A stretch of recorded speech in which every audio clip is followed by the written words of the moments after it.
Hello and welcome back to yet another episode of Matrickz Tech Talk.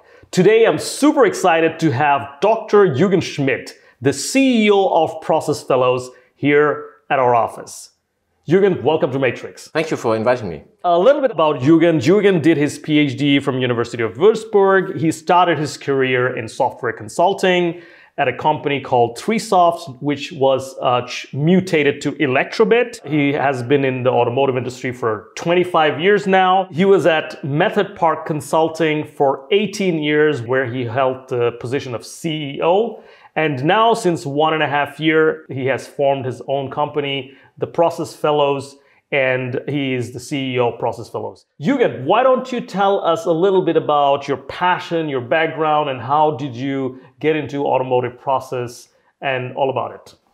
Yeah, actually, I studied computer science and physics, so I always had a kind of relationship to everything which is related to technical stuff, for example, right?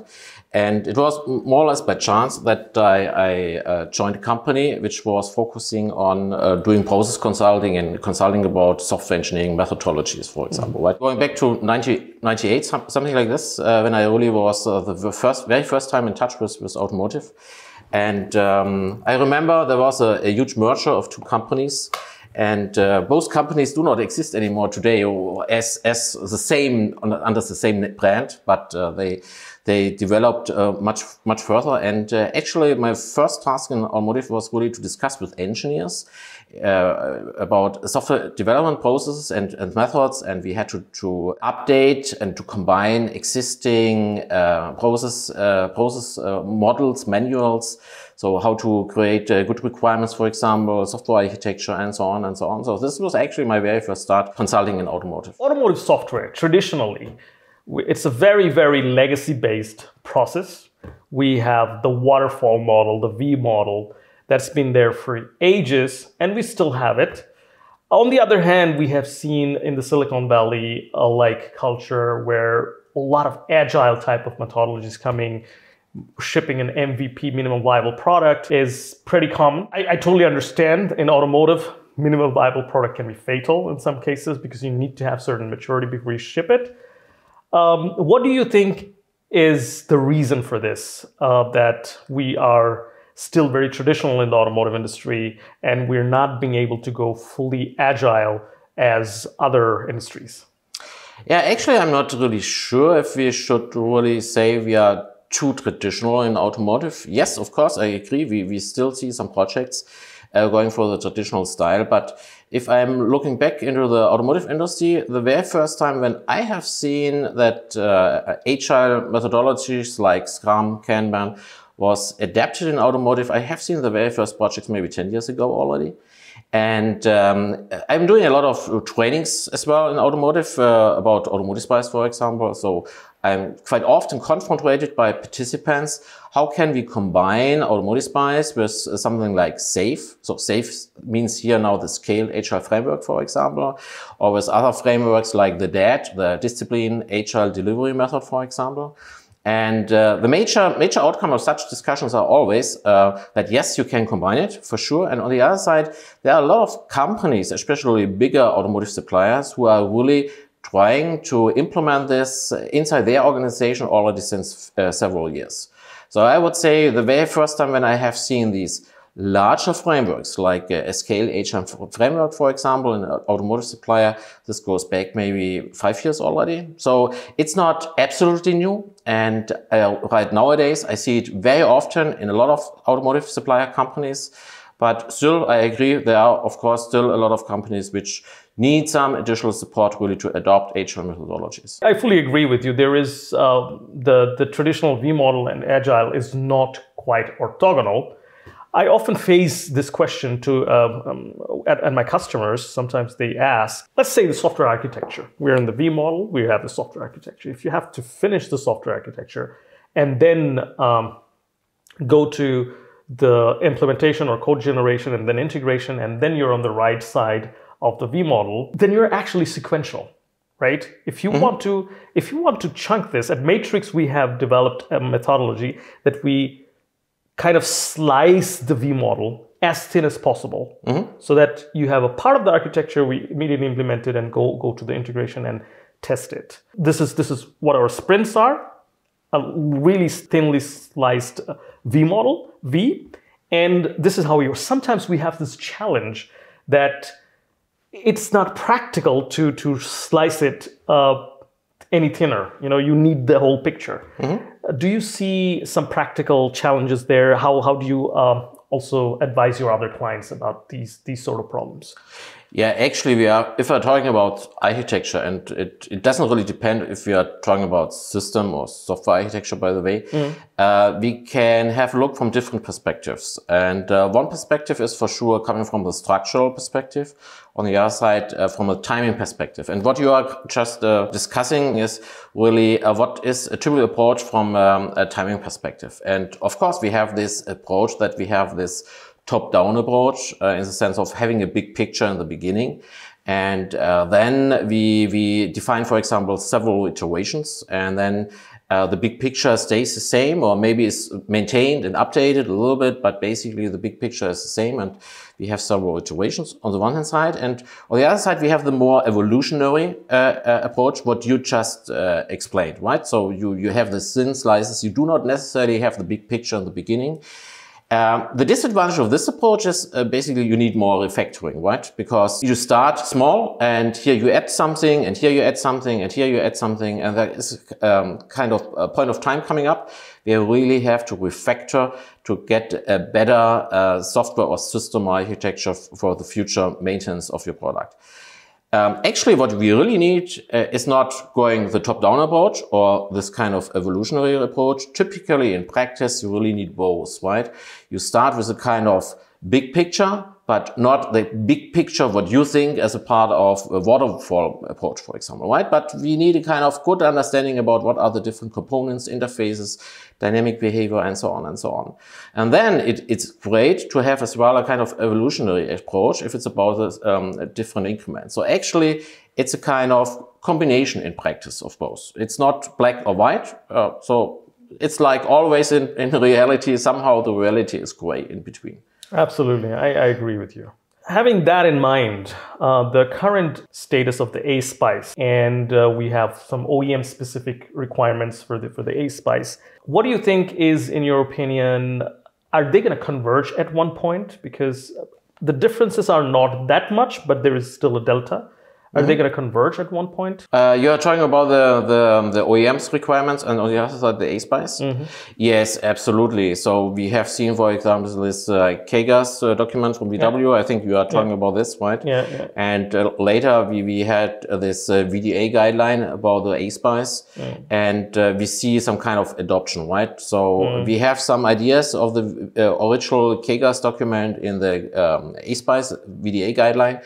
And on the other side, we have seen some updates in the KGAS document as well, based upon the VDA guidelines. So they are coming closer together, yeah. Still, we have additional requirements from the OEMs on top of the VDA guidelines. So right now, both make sense, but they should be aligned, like you already told us. So ASPICE, which region of the world is mostly applied? Because I have some US clients. They're not quite as demanding in terms of ASPICE as my German clients, German OEMs. So can you tell me a little bit about what you think? Where geographically, where is it concentrated the most, and why not in the other part? Oh, that's a very difficult question. and honestly, I'm not sure if I can really give you a satisfying answer about this. For sure, originally it started in Europe, right? And you see it here adopted very well. If I compare the two continents, so the North America on the one hand side and Asia on the other side, I would say it started earlier in the US compared to the Asia. So I remember I have done maybe my very first assessments in the US and as well trainings, maybe something like 10 years ago. And I think the main reason why it really was going over to the US is that it was driven by the German automotive suppliers, right? Because they have locations all over the world and they have the internal goal, yes, we have to achieve a certain automotive SPICE level at a certain point of time, right? So my impression is there was still, or is maybe still today, nowadays, a competition between the CMMI on the one hand side and Automotive SPICE on the other side. But I'm frequently in the US during the last 10 years doing assessments, doing trainings, so maybe something like 3-4 times a year at least at the minimum, and my colleagues as well. I would say US adapted it earlier than Asia, but not so fast compared to Asia. So we have seen a lot of demand in Asia as well in the last few years. So it started a little bit later as in the US. But there is much more pressure, though we have more demands of really supporting customers there or doing assessments, doing trainings there. Though from this perspective, I would say there's more pressure in Asia compared to the US. If I compare to Germany or Europe, essentially, I would say still it's very popular in Germany, of course. And any reason why the Asians are trying to adopt it real quick? Oh, that's a good question. Maybe it belongs to the culture of the Asian people. I cannot really tell you about this.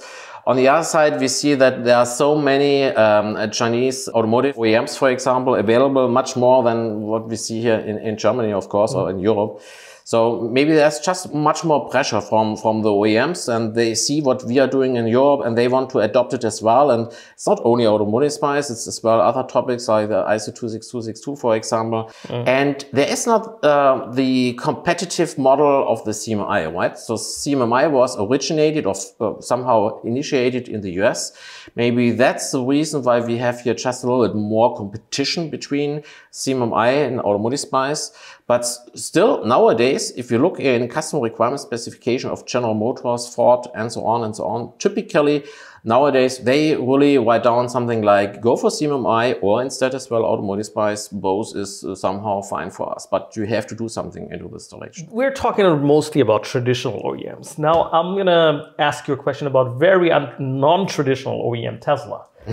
Tesla is interesting for me because they are, to the best of my knowledge, they're not in the AutoSAR consortium. We're part of the AutoSAR consortium.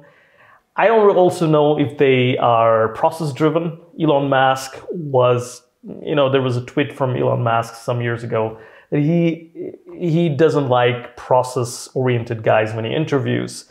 Do you have any experience or any thoughts on that? How this particular company is moving so fast? Do they follow CMMI or ASPICE? What do they do? I do not really have insight into Tesla, for sure not. I had once participant where the husband was actually or is actually working for Tesla. So she told me a little bit about how the culture is and how it's going internally, but it's not an official statement, of course.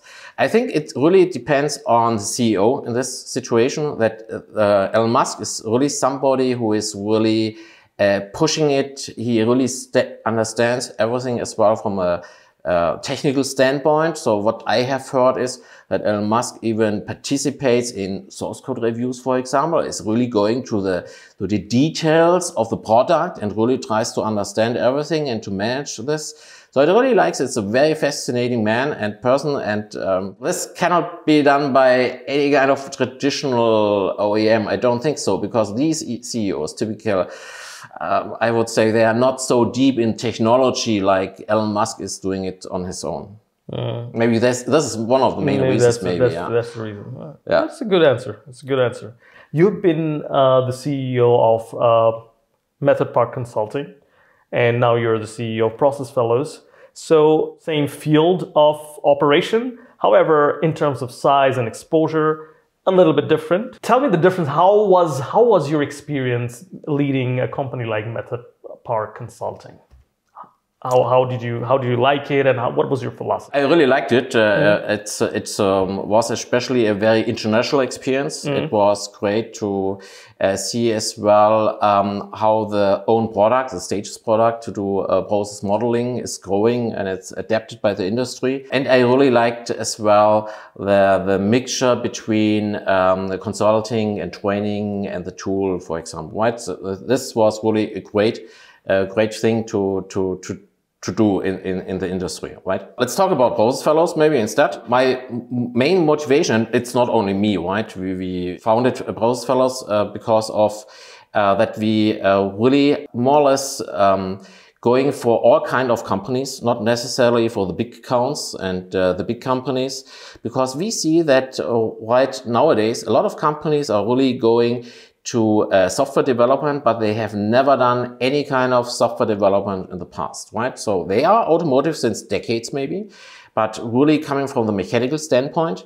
And as well, the mechanical SPICE is becoming more and more popular. And now this in conjunction with the software. And here there's really a lot of need to support those company that they are really able to implement good automotive products, like we know it from the big accounts like Continental, Bosch, and so on and so on. There is a huge demand on this. So we are going, this does not necessarily mean that we are only going for small companies. It's as well big companies.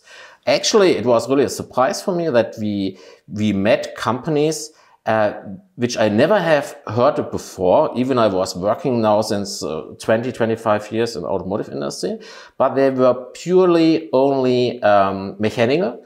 And now they start really to bring in electronics and software. And one of the biggest companies of the automotive suppliers really starts now really to emphasize on this. And this is really fascinating, right? Something which was really established already since decades is nowadays quite late from my opinion, right? But it just depends on the portfolio, of course. It's really investing in the topic software, and this is really fascinating. I totally agree with you. We see the same trend. We see the customers coming to us who never developed an ECU. They didn't have any ECU in their product. It was a mechanical product. And now the OEM demands even a simplest ECU. OEM demands an ASPICE level 3. OEM demands functional safety.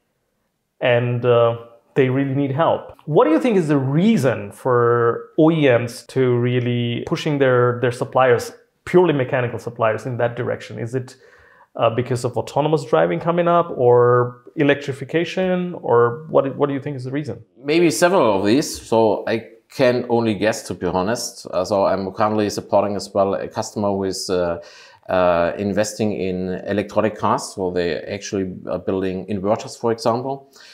There's a lot of software included, but autonomous driving, yes, can be the reason as well. So actually, I'm not sure exactly about this. It's maybe as well that you have a better control and higher efficiency, maybe, if it's related to the products itself, because you can manage it via software, which was not necessarily the case in the past.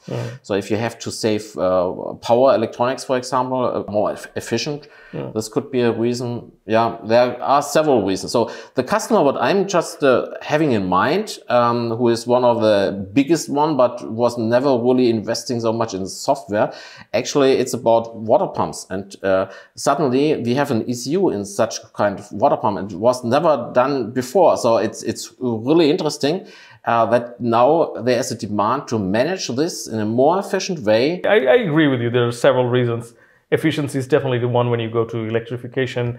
And if you want to make it fully autonomous, somehow you'll have to manage everything by software. Yeah. So maybe this is an in-between step in order to get to fully autonomous. Several could be reasons. Really interesting. Jürgen, tell me a little bit about Process Fellows. So what is the vision of Process Fellows? Where do you want to see the company in 10, 20 years? Yeah, actually, our vision is really to support our customers related to the processes, right? And the world, not only in automotive, is getting more complex. So it's basically to manage the complexity in our organizations, which means as well we have complex processes, and hopefully we are able to define processes which are less complex, or at least to help the people in the organization really to manage this kind of complexity. So this is our overall goal for the future.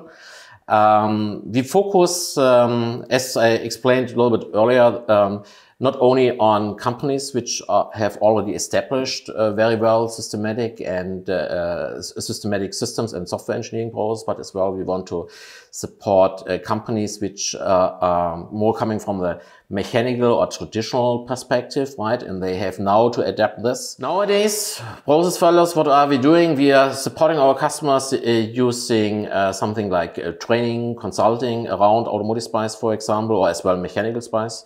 We are doing gap analysis and trainings, and this pretty much with a small team. So right now we are 7 colleagues who are really, who know each other very, very well. And we are really working like a team together. Even we are distributed across the whole country, more or less. And I want to see in 20 years or 10 years, let's say in 10 years, not necessarily 20 years, of course, a little bit a larger team, right? But our main focus will be from the perspective of the technology or the topic the same, maybe with additional topics like security and other topics which are coming up. And on the other side, the main focus will not be to grow like having 50, 100 people or something like this, but we really want to establish a culture, or we want to maintain a culture inside our team, which makes it really worth to live for it, to work together, and really to be a kind of family. And by the way, this is one of the reasons why we call us process fellows, right? The name fellow, maybe you have been talking to Bernhard, right? Yeah. Do you know the history about the name process fellows? I've heard of it. But for the audience, can you tell us again? So basically it has 2 perspectives. On the one hand side, you can interpret fellow as somebody who is accompanying our customers, right? So to support the customers and not just go there, do some consulting and leave there. This is not our approach. We really want to be your consultant for a little bit mid and long-term perspective. You really want to support that you grow in business yourself and so on. So we have this external perspective, and on the other side, we really want to focus on our own internal culture. So fellow means as well being fellows from the process fellows team itself, right? What do you think are the hurdles? I mean, every company starts with some hurdle. They have to face some hurdle. Are you facing any hurdle? Have you faced any hurdle? What is the most difficulties that you have faced or are facing or will face in the future, you think? Oh, the biggest hurdle is for sure to acquire new colleagues, right? Which really fit into our team. So on the one hand side, it's really difficult to find the right people. You know what's here on the market, so it's really difficult to hire new people. And on the other side, we need no people who are just coming from the university. We need people with some experience at least, which can work on their own on the one hand side, and on the other side, which understand our culture and ideas and really fit into our teams. So of course we receive some applications from outside, and actually, yeah, we do not just take anybody who is coming. One major criteria. So we really take people into our team is really, do they really fit to our team and to our culture, and does it fit together? This is most important for us, for sure. So how do you evaluate that? Because we have this problem. I think every company, the audience who are listening, many of them will have this problem. A lot of people can relate to this issue. So tell us a little bit more. How do you evaluate it? Because no matter how much you evaluate, I have made mistakes. I'm sure you have made mistakes in hiring. So how do you optimize it? Yeah, I think you know Tom DeMarco, right? So he was once talking in one of his books. I think it was called Deadline. If you want to hire people, you need more than one stomach. And stomach means you need more than one guy who is doing this evaluation or this decision. And honestly, if I'm looking into the past career from me, I'm sure that I would not make some decisions if I just would have done it on my own. And I think really the most important strategy is really that you involve several people and let several people in your organization talk with this new applicant and who wants to go with you. and really to have as well the voice or the decisions included as well from your colleagues.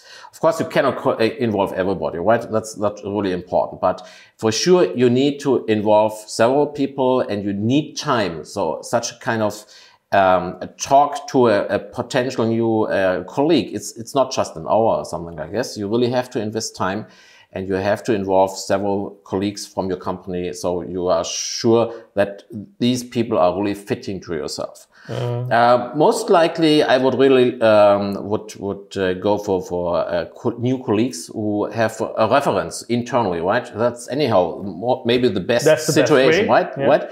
So because our own colleagues already know these people, and they can refer to them, and they can recommend them, and this is most likely the best approach. This is the best approach. I totally agree with you. What do you think is the biggest opportunity in currently? Because we're at the dawn of an era where automotive industry is about to face a disruption that's going to change everything. The way we commute from point A to B, the way we work. What are the big opportunities in the market right now, in 5 years and 10 years? What we see right now is, like I explained, is that the software is getting even more important. Even we have seen this in automotive since a few decades already, right? But it's getting even more important in the future. So from this perspective, really dealing with software processes and how to apply good processes and methods, how to apply tools and so on, this will never stop. This will continue in the future. And I think really a good chance as well for us as a consulting company is in the future to think on the one hand side about new topics like security, for example. But on the other side, if I just purely look on topics like the different ASPICE levels, for example, a lot of companies are still struggling with ASPICE level 2, for example, right? And we don't really have to talk about ASPICE level 3 even. And if you are talking about ASPICE level 2, for example, I think a very, very good tool to achieve this is the topic application lifecycle management. And this is not, we can see this already in bigger companies sometimes, but actually even the bigger companies still have a lot of issues to configure such tools in the right way that they really fit to the needs of the colleagues in the project teams. And application lifecycle management tools are really, for me, the big tool who are really supporting the people to have a manageable approach for delivering software, to industrialize software development, like it's done by most likely Microsoft and other big companies already since a long time. But this is, from my perspective, still a challenge in automotive especially. Everything around this topic is for sure a big opportunity in the future. Not only for us as a company, but as well to get a higher efficiency in the project teams who are really actually developing the projects. Can you tell us a little bit about how automotive ASPICE processes or agile methodologies in combination can save money in a project? Okay. Honestly, in a specific individual project, I don't think that you are saving so much money. Maybe a little bit is possible, but it's, I think, not enough to convince a CFO about this. If you want to talk about saving money, we have to consider as well the phase after the product was actually handed over to serial production, right? And here, a lot of things can go wrong afterwards, right? For sure, it costs money if you introduce additional quality assurance activities, and if you are doing testing and reviews, and if you're investing in architecture, for example, and a reusable architecture. This all costs money, but it saves a lot of money afterwards if you can reuse it in a different project, not necessarily in the same project, but in a different project.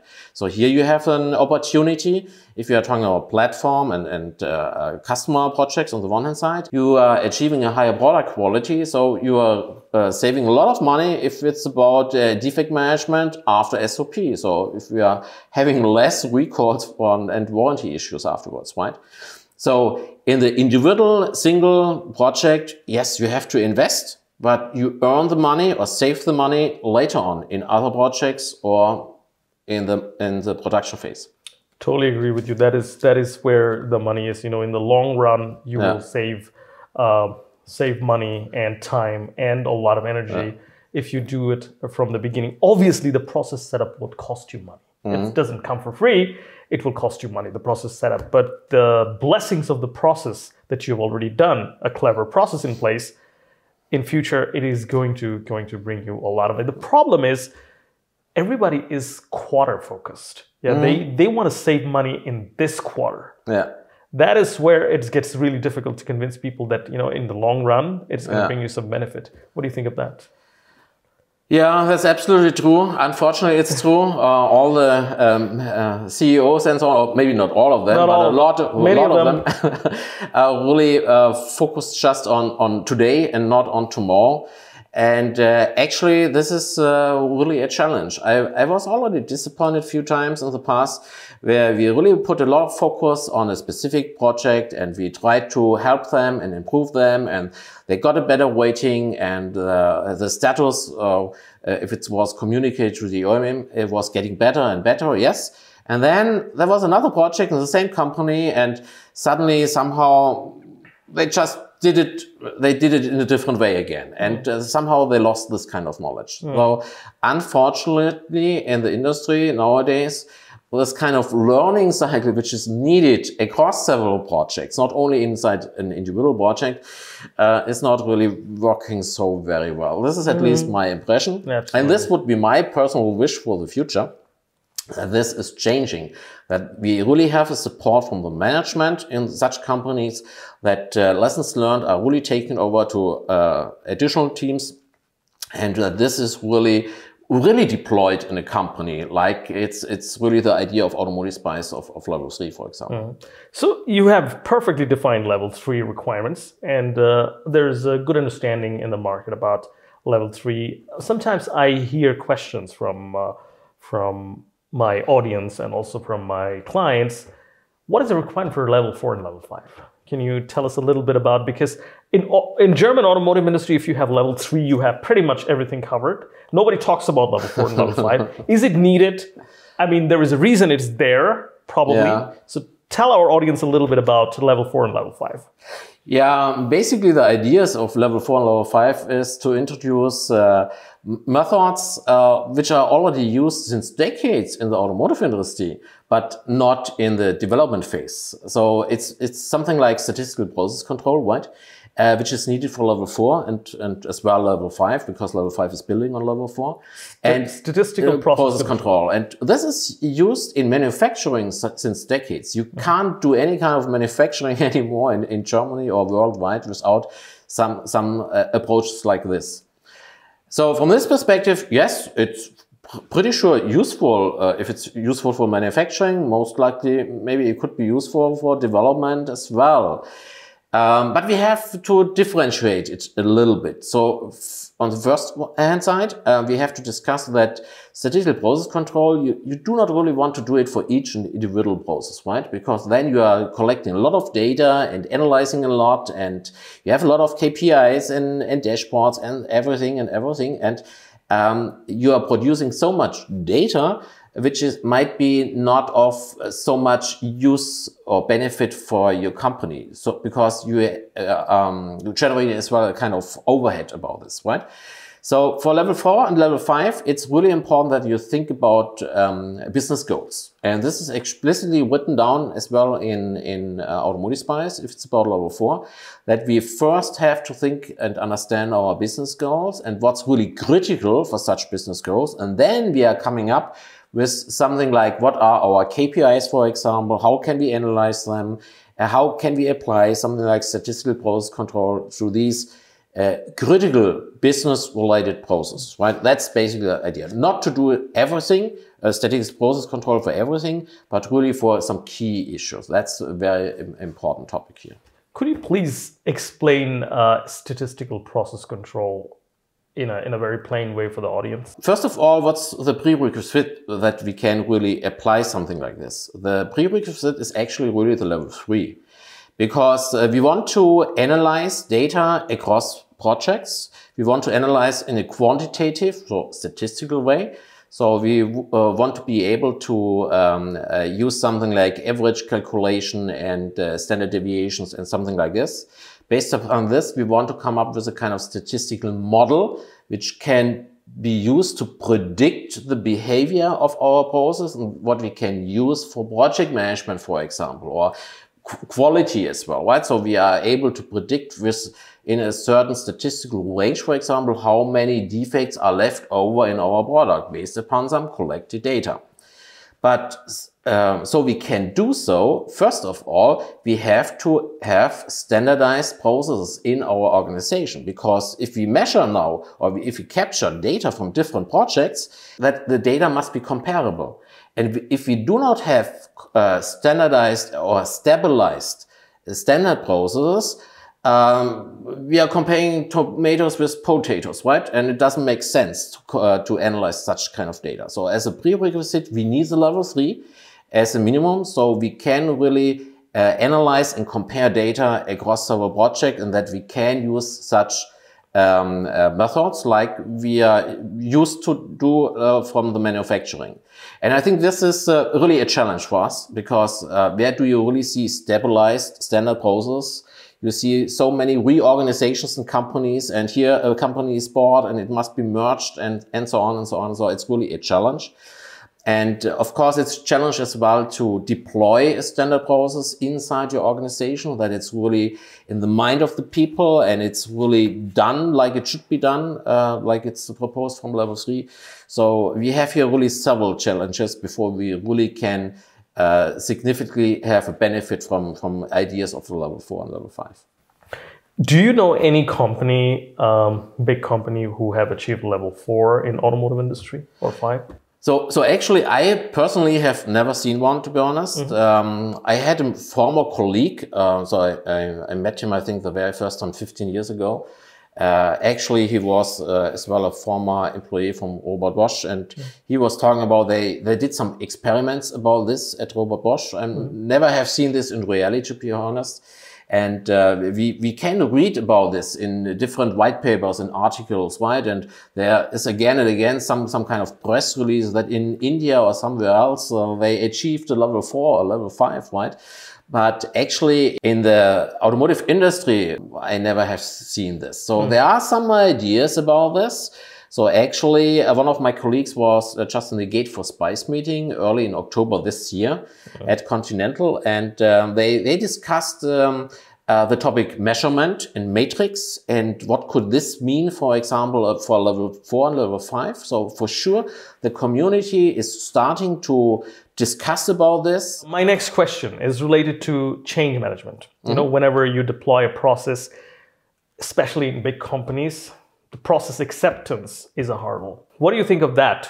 Process acceptance. Tell us your experience about process acceptance. If it's about process improvement, and this includes as well process acceptance, I think one major, or maybe the major success factor is actually the topic management commitment.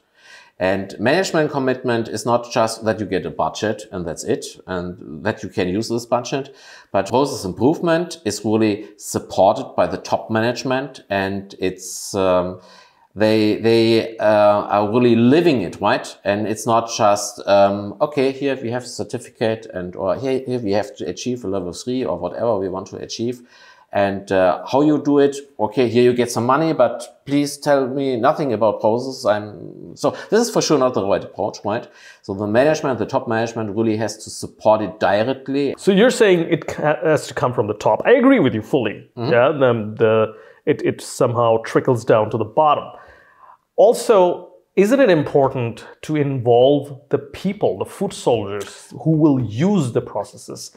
And oftentimes, I've seen that there is a delta between people who will roll out the processes and people who will use the processes. What do you think of that? I fully agree. You really need the people who are really doing the job itself, and you know, right? You like your own result best, right? And it's not that somebody in theory was writing down any kind of process and that's it, right?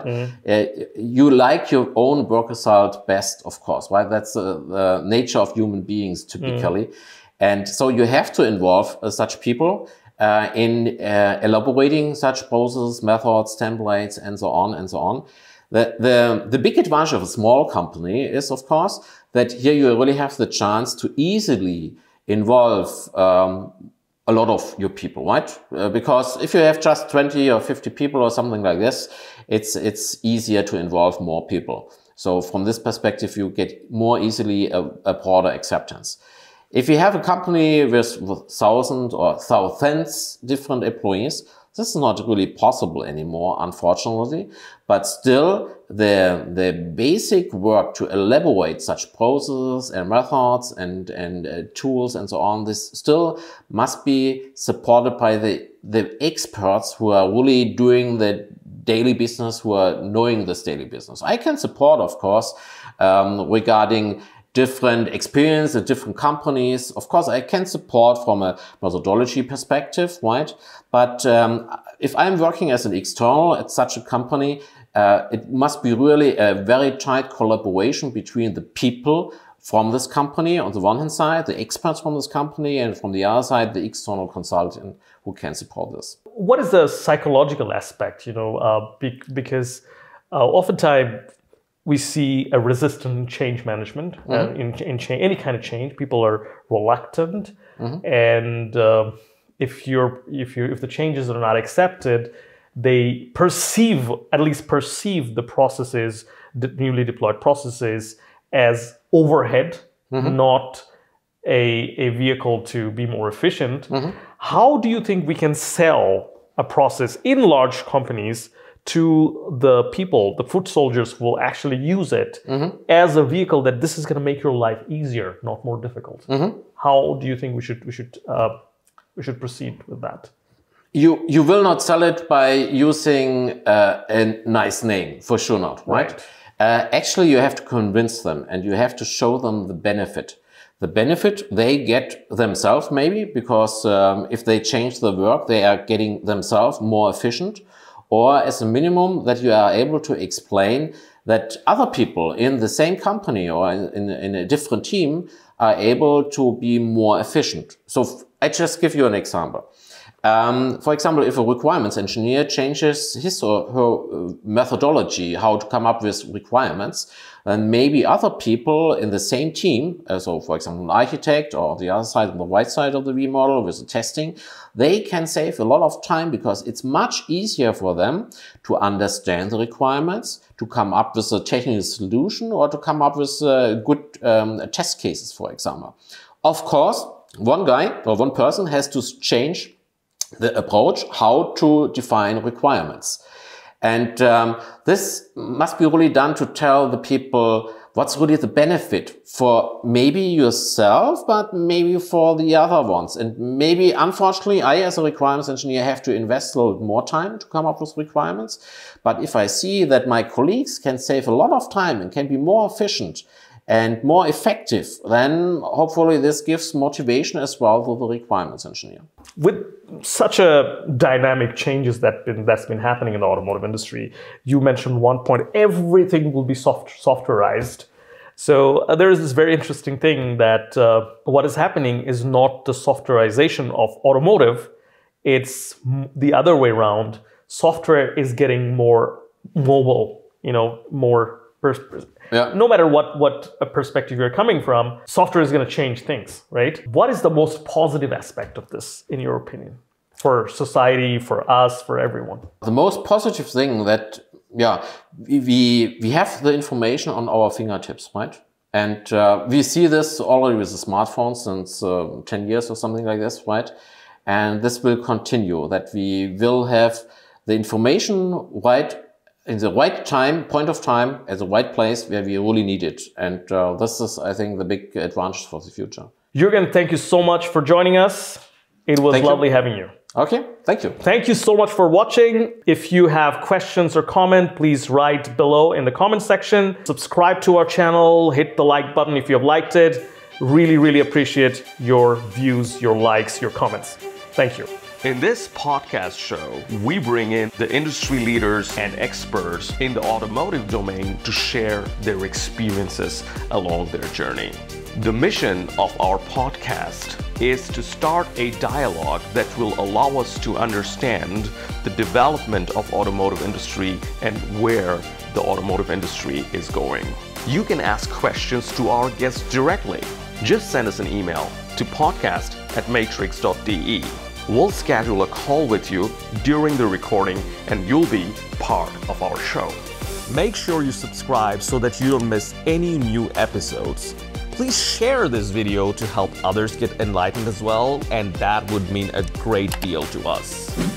See you in the next episode.